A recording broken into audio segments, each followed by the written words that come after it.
I'm speaking to you today not as a teacher, not as a philosopher, but simply as a man who has had enough quiet moments to finally see things clearly. When you reach this stage of life, something very subtle begins to change. It's not loud, it's not dramatic, but it is undeniable. The world that once felt solid, dependable, almost permanent, slowly begins to loosen its grip. The things you thought were yours, your role in the family, your position in society, your belongings, start to feel different. Not gone overnight, but no longer anchored the way they once were. I spent most of my life believing I was building something lasting. I worked hard, raised children, saved money, invested time and energy into relationships, responsibilities, expectations. Like many of you, I believed that if I did everything right, I would one day sit back and feel a deep sense of ownership over the life I had created. And for a while, it did feel that way. There were years when the house was full, when voices filled every corner, when decisions depended on me, when I felt needed, even essential. But time has a way of gently rearranging everything without asking for permission. Children grow, and they should. They build lives of their own, with their own concerns, their own priorities. It is natural, it is right, but it also reveals something we rarely prepare for. The roles we once held so tightly begin to dissolve. You are still a parent, yes, but not in the same way. You are still part of a family, but no longer at its center. And if your sense of identity was built entirely on those roles, you may start to feel a quiet emptiness that is difficult to explain. I remember sitting alone one evening in my living room, the same room that once echoed with laughter, arguments, celebrations, and noise. That evening, it was silent. Not peaceful at first, just silent. And I realized something that unsettled me. All the effort I had put into creating that life had not guaranteed that it would remain mine in the way I had imagined. The house was still there, the photographs were still on the walls, but the life inside them had moved on, and it wasn't just family. Over the years, I saw friends drift away. Some moved to other places chasing opportunities or simply following the natural course of life. Others, well, they left in a more permanent way. You attend enough funerals and you begin to understand that companionship, no matter how deep, is also temporary. Even your own body begins to change. The strength you once relied on, the energy you took for granted, it all begins to fade, slowly but surely. At first, I resisted this realization. I held on tighter. I tried to stay involved in everything, to remain relevant, to maintain control where I could. But the more I tried, the more I felt a kind of quiet frustration building inside me. Because deep down, I was beginning to see the truth, even if I didn't want to accept it. The truth is that much of what we spend our lives holding on to was never truly ours in the first place. I met a man around my age a few years ago during a retreat. He had everything that people usually admire: successful children, financial comfort, a respected name in his community. From the outside, his life looked complete. But when we spoke privately, he shared something that stayed with me. He said he had spent his entire life giving his time, his attention, his energy to others, believing that this was the path to fulfillment. And yet, in his later years, he felt strangely disconnected from himself. He told me that when he finally sat alone, without distractions, he didn't know what to do with his own thoughts. That conversation shook me, because I recognized parts of myself in his words. It made me ask a question I had avoided for decades. If everything around me can change, shift, or disappear, then what, if anything, is truly mine? The answer did not come immediately. It came slowly, through small moments. Early mornings when I sat quietly with a cup of tea and no agenda. Walks where I paid attention, not to where I was going, but to what I was feeling. Even moments of discomfort when there was nothing to distract me from my own mind. And that is when I began to notice something important. No matter what changed outside, something remained constant inside. My thoughts, my awareness, my ability to observe, to reflect, to choose how I respond. These things were still with me. They had always been with me, in fact. I had just been too busy to notice. We spend so many years investing in the external world that we rarely invest in the inner one. We learn how to earn, how to provide, how to manage relationships, how to achieve.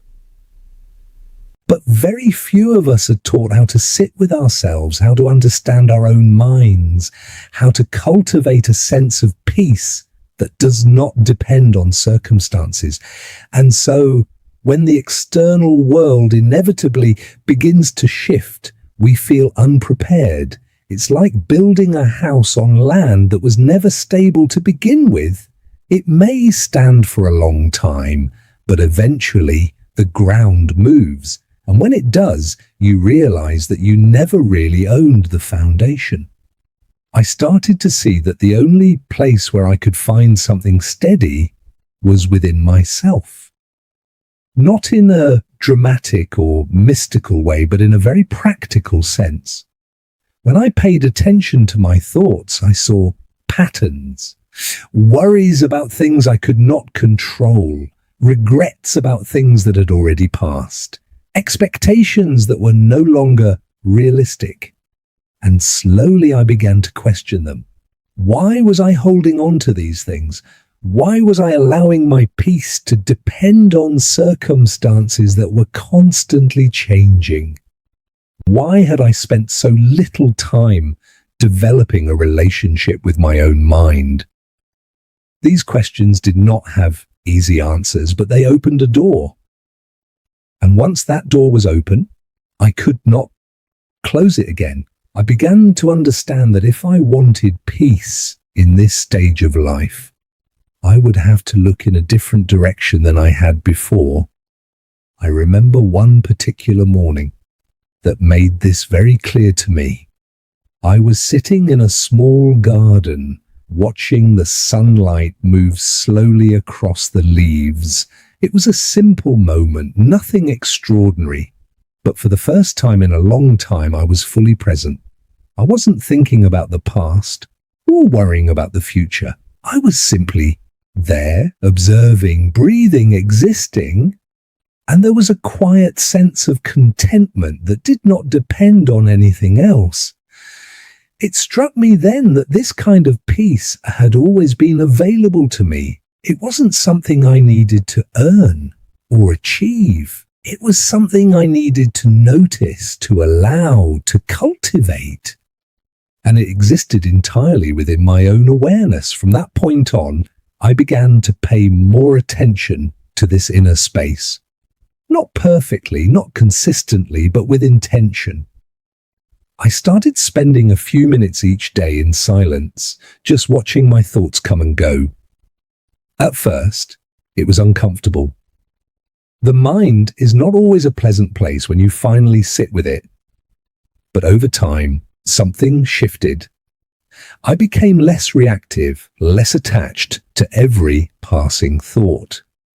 I began to see that I did not have to follow every worry or cling to every memory. And in that space, I found something that felt more stable than anything I had relied on before. It wasn't tied to my role as a father, or my achievements, or my possessions. It was simply my awareness, my ability to experience life from within. This realization didn't make me withdraw from life. On the contrary, it allowed me to engage with it more freely. When you understand that people and things are not yours to hold on to, you begin to appreciate them differently. You stop trying to control and you start to observe, to enjoy, to participate without fear of loss. I still care deeply about my family. I still value relationships, experiences, even the comforts I have. But I no longer see them as something I own. They are part of my life, not the foundation of it. And that distinction has made all the difference. Because when you stop building your sense of self on things that can change, you begin to discover something that cannot be taken away so easily. And that is where a different kind of freedom begins to emerge, quietly, steadily, without needing anyone else to confirm it. And once you begin to experience that kind of freedom, something else becomes very clear. You realize how much of your earlier life was shaped by unconscious habits, by the need to be approved, to be needed, to be recognized. I'm not saying those things are wrong. They are natural. But when they become the center of your life, they quietly take something away from you. They take away your attention from the one place where your life is actually happening, inside your own awareness. I began to notice how often I used to give away my peace without even realizing it. A small disagreement would stay in my mind for hours. A comment from someone would affect my mood for an entire day. Expectations, mine and others, would create tension that I carried long after the situation had passed. And now, looking back, I can see that I was allowing my inner world to be controlled by things that were never stable to begin with. There is a kind of exhaustion that comes from living that way for decades. You may not feel it when you are young because you are busy, distracted, constantly moving, but later in life, when things slow down, that exhaustion becomes visible. You start to ask yourself whether it was all necessary, whether you could have lived with a little more ease, a little more awareness. I am not sharing this with regret. I don't believe in punishing myself for what I did not know then, but I do believe in learning from it now. And if there is one lesson that has become absolutely clear to me, it is this. After a certain point in life, you must reclaim your own mind, not from others, but from the habits that have been shaping it without your permission. Reclaiming your mind does not mean isolating yourself or rejecting the world. It means becoming aware of how you relate to it. It means noticing when you are holding on to something too tightly. It means recognizing when your peace is being disturbed by something that does not deserve that kind of power over you. For me, this began with very simple practices. I started sitting quietly for a few minutes every day, not to achieve anything, but just to observe. I would watch my thoughts come and go without trying to control them. At first, it felt pointless. The mind would wander, replay old conversations, imagine future scenarios. But gradually, I began to see a gap between myself and those thoughts. I realized that I could observe them without becoming them. That small shift changed everything, because once you see that you are not every thought that arises in your mind, you begin to feel less trapped by them. Worry loses some of its grip. Regret becomes lighter. Even fear starts to soften. Not because life becomes easier, but because your relationship with it becomes different. Gratitude also took on a new meaning for me. Earlier in life, gratitude was often tied to achievement, being thankful for what I had gained or accomplished. Now, it became something quieter. I found myself appreciating simple things. A calm morning, a good conversation, even the ability to sit in silence without discomfort. These moments may seem small, but they carry a kind of richness that is easy to overlook when you are always chasing something bigger. Letting go was perhaps the most challenging part. We don't realize how attached we are until we try to release something. It can be a belief, an expectation, even an identity we have carried for years. I had to learn slowly that letting go is not losing, it is making space.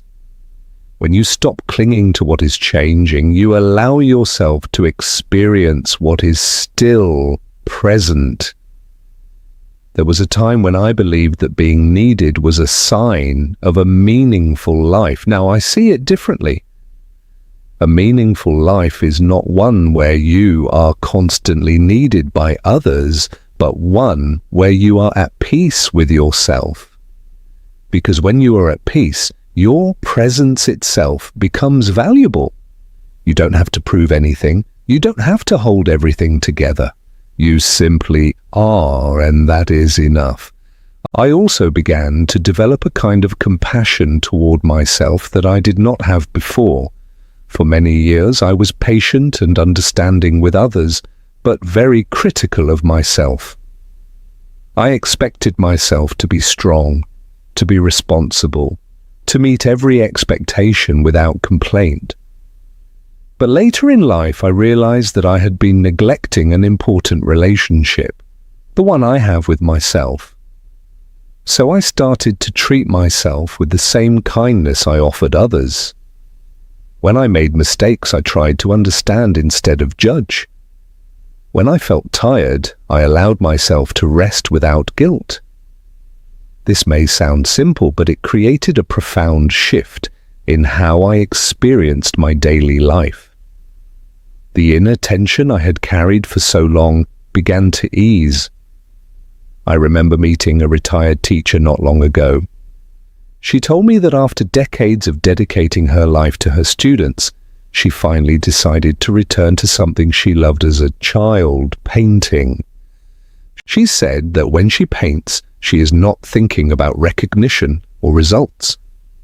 She is simply present, fully absorbed in the act itself. And in that space, she feels a kind of joy that she never found in all her years of hard work. I understood exactly what she meant because I, too, had started to rediscover small things that brought me closer to myself.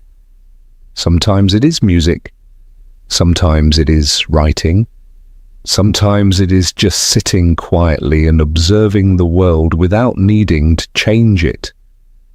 These moments may not look important from the outside, but they nourish something inside that cannot be replaced by achievement or approval. Another man I know spends his mornings playing a simple instrument. His family lives far away and he does not see them often, but when he plays, he says he feels connected not to others but to himself.